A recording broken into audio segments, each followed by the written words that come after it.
Eckhart Tolle once said, "Time isn't precious at all because it's an illusion.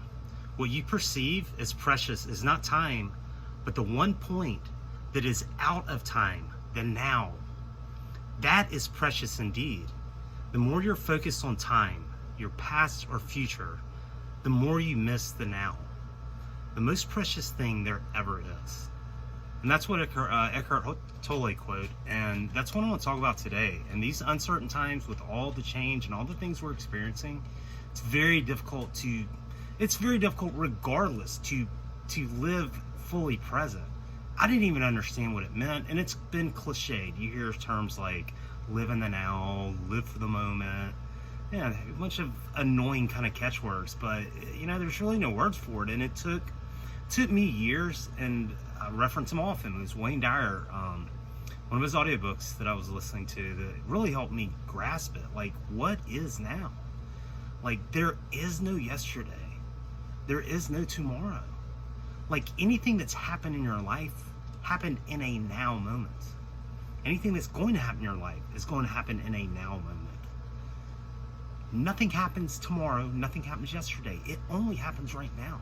And the more that we can wake up to that and learn to control our thoughts, and that's really what the struggle is. Why do we fall out of the present moment? When I think times that, at least I'm in the present moment, this is one of them. I'm making a video. I'm not thinking about anything else. I have notes jotted, but I'm not, I am in this moment. Often when we create, when there's certain things that we do, we're fully present in that moment. But a lot of times we fall out of it. Why do we fall out of it? A lot of times it's all probably rooted in fear. It's rooted in the unknown. It's rooted in the need for us to control things. And, right now in the world, we're just kind of floating along, like the world's changed dramatically in 2 months, and God knows what can happen 2 months from now. I don't know, but the key is to make it through anything, you have to be present. You can only handle any problem in your life at a now moment. You can't handle tomorrow's problem today. You have to wait till you're there in that now. It's all a now. And there's tips, and I struggle with it constantly, but that's what I'll talk about today. 7 ways that I've learned that help me be more present, to pull myself back into the present moment. And a lot of that just comes with awareness, just realizing when you catch yourself in thought, and that's when we're out of the present moment, we're living in our thoughts. We're grabbing onto our thoughts. Thoughts are like clouds. Would you try to grab a cloud going through the sky and hold on to it? No. Another good analogy, when you're watching a TV program, especially in this day and age, there's normally a scroll across the bottom. Stock channels has ticker feed, but words going across the bottom. You're able to focus on the show without focusing on those. And when we are not present, it'd be like watching a TV show and trying to just constantly focus on the ticker. We're focusing on things that aren't happening right now. And we're the only ones that can keep them alive with our thoughts. When we're focusing about tomorrow, we're not here now. When you're regretting yesterday or thinking about your past, you're not here now. Listen to the birds, listen to nature. Everything happens right now. And it's tough in challenging times. It's tough all the time. But these are some ways that, kind of help me, and I don't know, maybe they can help you too. It's very important right now that we get more and more present. There's a lot of change going on in the world. I think there's a great awakening underway. And I think a lot of people are going through changes, and they're being forced into change rapidly. But the best way to handle these changes is to be able to be present. Number 1, focused intentional breathing. The reason I said focused and intentional versus just breathing, because you're breathing anyway. If you're watching this, you are. You better be. You won't be for long. 2, focus, make time to breathe. Focus on how deep, on a deep breath in, a deep breath out. Your body needs oxygen, and when we get stressed and when we get out of that present moment, our thoughts can go elsewhere. And one of the first things to change is our breathing gets more shallow. So focus, intentional, deep breathing. Make time to breathe. Make time to sit and breathe out in nature. Get some fresh prana, get some good fresh air. It's good for you. Number 2, meditation.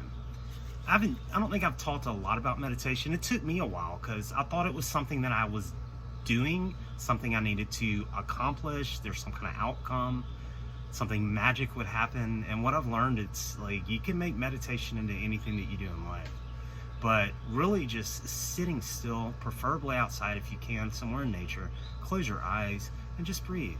And just like I was talking about with the clouds and the thoughts, as you have thoughts, it's not about, meditating is not about not thinking. It's about being the observer. You're not your thoughts. If you have thoughts come up, it's okay. Don't fight them.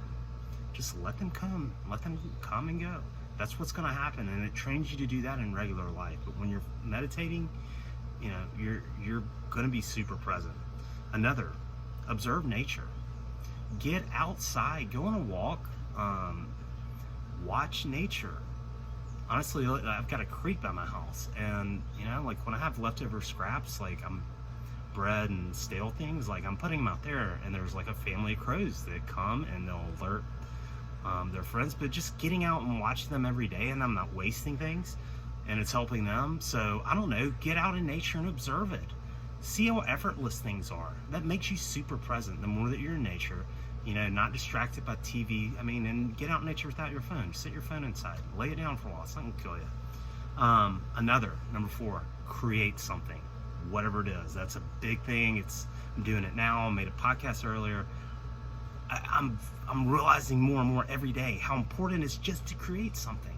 Not with any expectation, just to do it. To create that, to make it a habit, to make it part of my spiritual daily practice. So just create something, whatever it is. You've got a gift. Take pictures. I don't know, draw, like write, whatever. Create every day. Make time for it. That's going to help you be more present. Yeah, and when you're creating, you know, like you lose yourself in it. So your mind is not all over the place, and that's when we fall out of that now moment. Number 5, laughter. Make time to laugh every day. Find funny shit. Share funny things, listen to funny things, talk to funny people. Just make time to laugh. It's the most important thing we can do. And humans are the only species that can laugh. Hyenas don't count. Like, we're the only ones that can laugh and technically smile based on emotions, like, of all living species. So that's, I know everybody's like, oh, my dog smiles, but like, truly, like, yeah, we have that unique gift. Use it every day. Make time to laugh. Number 6, practice gratitude. When you're out of the present moment, nothing can pull it back faster to me than writing gratitude. I mean, wherever you are, you get a pen and paper, write it on your hand, write it on Post-it note, keep a notebook, keep a journal, whatever. Just make time. And that's when when things are worst and I least feel like writing gratitude, that's when it has the most power. It's unbelievable how much better you will feel. And when you're writing gratitude, when you're focusing on things that you do have and practicing your gratitude for them, that makes you super present. You're not worrying about tomorrow, you're not worrying about yesterday. You're focusing about right now. And number 7, do something kind for someone else. If you catch yourself worrying and you're out of the present moment, think of a friend, send them a text, tell them you love them and appreciate them. Comment on someone's post, give someone a smile. Do something kind for someone that they don't expect. Do something for someone else. That's going to get you back to the now. It's very easy with news, with all of our distractions, phones, everything else. But these are 7 things that help me get back to that present moment. And that's the only time life happens. We're not promised the next moment. You got to learn to live now, and you've got to learn to embrace now. And that's, everything wonderful comes from the unknown, and it's going to come out of that now moment. Your whole life is happening, but only right now. And the sooner you learn that, the sooner that you're just going to be a lot more free. So I hope these help out. I'll hit them again. 7 things. Focus, intentional breathing, meditation, observing nature, create something every day, laughter, make time for laughter, practice gratitude, and do something kind for someone else. Doesn't matter what it is. Thanks, everybody. Happy weekend and happy now, because you can't be happy yesterday and you can't be happy tomorrow. Thanks, everybody.